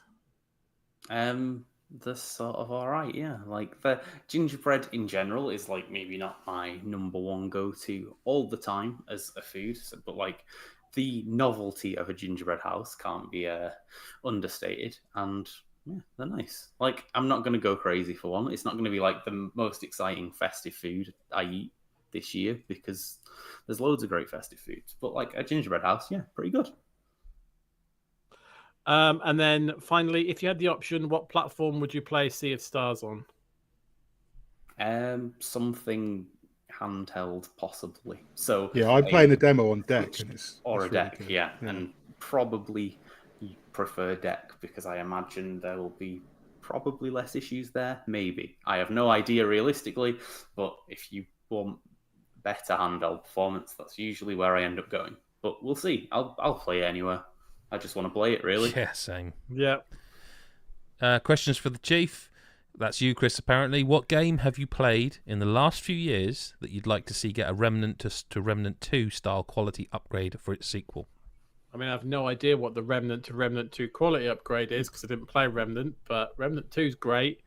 From the Ashes, it's also really, really good. So how about this? Let's substitute the games. This will be more for you. What game that you played in the last few years would you like to see get a Pikmin 3 to Pikmin 4 style quality upgrade in its sequel? Well, I haven't played Pikmin 4, so you haven't played it yet. Oh, that's weird. I'll say. And you say you have, Mick? I have. Yeah, he's quite an expert in it. I've heard. Yeah. It's on my game of the year list, so I'll discuss it. From the demo! Yeah. That's how good it is, and Chris has missed out on it. So. Yeah. Not yet, to be fair. I'll tell you all about it, Chris. Yeah, you tell me about them. Come on, what game? What game then? What game would you... Hellblade. Oh, good shout. Really good shout. Okay. Did you try Baldur's Gate 3 yet? I assume not, because I hadn't read this. Sorry, that's tickled me. I hadn't read it all the way through. Did you try Baldur's Gate 3 yet? I assume not, because you're replaying the Xenoblade Chronicles 3 DLC. Might I remind you that the person who sent these questions is a Super Chat user? Yeah, so I did try Baldur's Gate 3, was shit at it, got shat on by 3 brains with legs, and Yeah, that's it. I don't want to answer the second part of that question. No, that's fine. This is an interesting one. Mm. And I don't know where you're going to go. No, I think I do. But are you more excited for Super Mario RPG or Super Mario Bros. Wonder? I don't actually know, right? And this is so like I never played Mario RPG on the N64, right? N64? Was it N64? SNES. I think. Oh, was it SNES? SNES. Sorry, end of SNES Life, wasn't it? Though it was end of like one of the last games. I think. Probably I'm just later making on, shit up in my mind now. No, I never I think played not. it anyway, and I regret it never playing it because it's always on those game of all So time. these are two lists. new games to you. Yes, 2 new games to me. 2 new Mario And games. I want to play both of them. Like, I guess if I had to pick gun to my head, I'd say Wonder because that's Yeah. brand new. Whereas Mario RPG is going to technically be an old game that's made to look nicer, but it's still going off an old game. Whereas I guess Wonder's got, it's not constrained by anything, so it could be anything, right? And it's got elephants. So I just, if I had to pick, I'd pick Wonder, but I'm going to play and probably love both of them because they're 2 new ones for me. Sure? You're absolutely sure? Do you want to change He it? looks sure. Does he? I mean, if it means I get to review them, are both. That's what the test is. It doesn't. No, I know it fucking doesn't. Will you be It's playing Mario games? Will you be playing Starfield? And did you like Fallout 4? Yes and yes. Okay. Not as much as my wife is the answer to both those questions as well. You won't be playing Starfield as much as your wife. Absolutely not. And she loves Fallout 4. Like she plays all the different things and everything. And although she plays it all, she replays it all the time. And then I swear, makes exactly the same fucking choices every time. Like she'll always be friends with the railroad. And I'm like, just fuck it, shit on the Brotherhood. But no, whatever. Yeah, but that's me getting kicked out of the bed tonight. But yeah, I like Starfield and Fallout 4. Fair enough. This is a bit insider. This is about one of our fellow Patreon Discord members. Do you think that Steve likes going posh camping more than playing Monster Hunter Rise? I think Maybe he Steve. plays it while posh I think camping. posh camping's more of a special occasion for Steve than Monster Hunter Rise. But at the same time, I was going to say he doesn't do glamping with me. He could do posh camping with me, but he's only done Monster Hunter Rise with me, so maybe he prefers that out of the 2. Fair enough. Do we have any more, or is that it? I don't know. Hang on, if you snuck a secret one in. No, I think that's it. You haven't. I was just trying to. What is get you it? to say play the jingle. Massange Voitures not asked anything this week. Monsieur, yeah, I forgot about him. What was that? What did that stand for again? Lying car. Oh, that's or it. something. Yeah. I just wanted you to say play the jingle. None of that was. Oh, play the fucking jingle. Chris Hyde. Listen to Correspondence. It's time. It's time. Chris Hyde. See, the thing is, we might miss a week now and again, but then we come back with like this bumper, nearly 2-hour episode, Fucking marathon, mate. and like it's hard to complain, isn't it? Really, right? I mean, I feel like we've Manage done a it. lot of complaining in the podcast, but A little bit. the listeners can't complain about that. I mean, they absolutely can, but then Yeah. it's We'll ignore them. Yeah, we won't listen. That's the We great. won't that's the- change that's the great anything thing next about time. a We'll learn one-way from it. media thing. Like they have to listen to us. We don't have to listen. I to love them all, so I yeah, would same, never feel same, that but way. never ever Yeah, speak they're badly nice. of anyone ever. I hate that. We have a Patreon, if you don't know, and that the questions were from Patrons actually, and the last one was related to a Patreon, and that is patreon.com/GodIsAGeek, where you will find our exclusive food podcast called The Chopping Board. That is every 2 weeks, give or take, but roughly fortnightly. We give away codes, there's an exclusive Discord, lots and lots of fun to be had for the relatively low price of $1 or £1 or whatever you choose to pay, actually. We also, if you don't know and are listening to the audio version of this, we do it live on Thursdays, usually at about 5:30 UK time. You can catch that on youtube.com/GodIsAGeek and twitch.tv/GodIsAGeek. Whichever you prefer, really. Good, handy on the old phones for the apps. We're on social social media. We're on all of them. Twitter, TikTok, Sound like such an old man. Instagram, Facebook.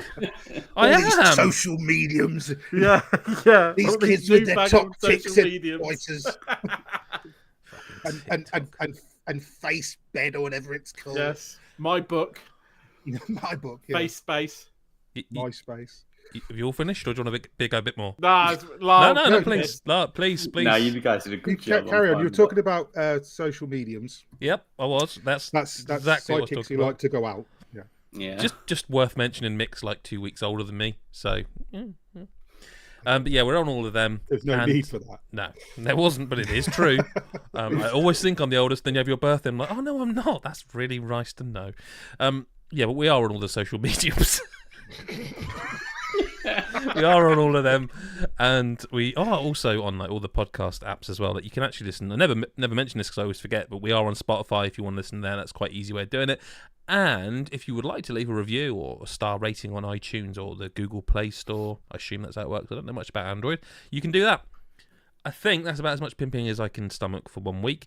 I nearly went really nasty then, said it's about as much of you three as I can stomach. But I pulled out and I was like, no, I can't do it. No one would believe it. Nobody would blame you. It is. It's been a bumper pod. It's quite a warm pod, I feel like. But thank you very much to Mick, Chris, and Lyle for being here. Appreciate you guys. It's been great. So it's an audio podcast. Don't Yeah. Sorry. Yeah, no. Been almost it's as been good as great to Pikmin talk to you 4. too, mate. Thanks for coming. Yeah, that's good. And everyone else, we'll speak to you next week or whenever you choose to listen. Bye bye for now.